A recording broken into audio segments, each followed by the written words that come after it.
Penthor Kapati CTV.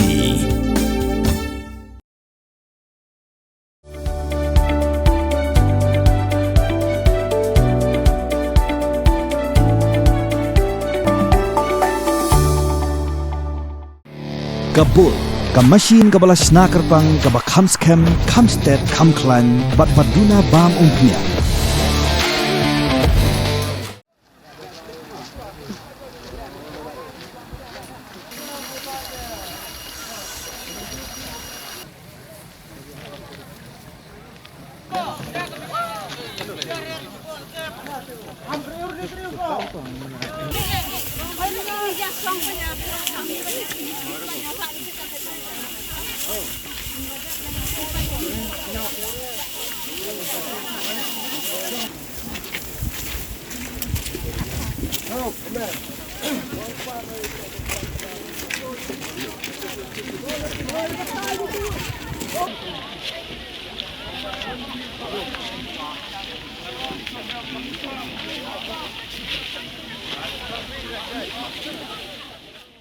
Nongrep kashnong Lapangap kibalahir shik Penthor kila yo ban od yo kuba haka arpu artri urisau arja pesan tang hapok khatwei Hectare na ka jingyar kabasan phulai penyo pusau Hectare ki Penthor kuba ki badan sajan kashnong tapan bar ka jinglej od kuba ki Nongrep ha kashnong Lapangap kandang beteng sahakin ki khindiat sngi ringkat ka jing senran lang jeng ki bor pulit bar ki bor senshar ka West Chanti district khnang banyada yi ki Nongrep na kinu gijing sha pendek kibala banja hagapor kabampoy perkhan Superintendent of Police ka West Chanti Hills Ujakpal Singh Dhanuwa haga jingakran mikla pathai khubor lai thu baki Borsenshar district ki haban budru yiki Kyndon balabu de ki Borsenshar jangka West Karbi Anglong district Assam watla Kyndon haga ni kishnong ban ajinga da yaki Nongrep kaba kibalej od yo kuba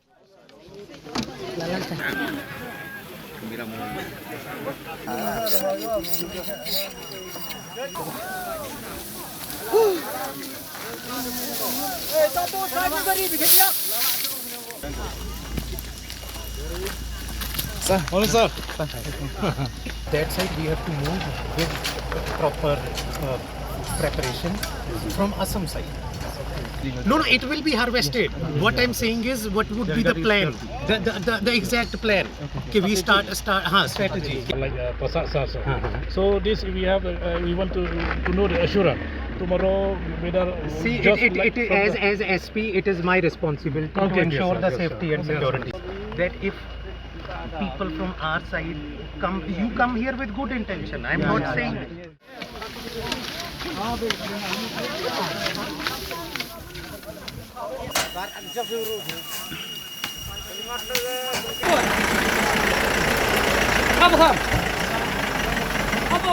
Have been agreed, so we will be following up on those conditions also. There have been few conditions from Assam side, so we will be following up on that. We all hope and believe, and we are fully prepared that peaceful harvesting to be concluded.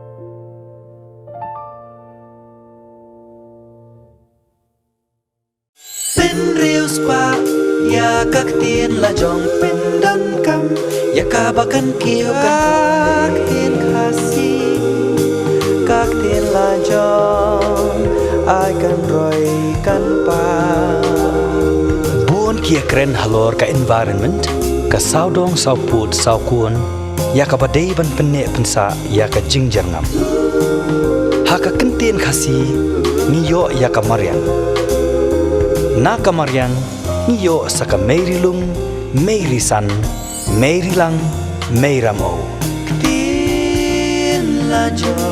tudayakan mau kendit ho lapen mi da kapati CTV Nak benta ke jing mentoi upat ba.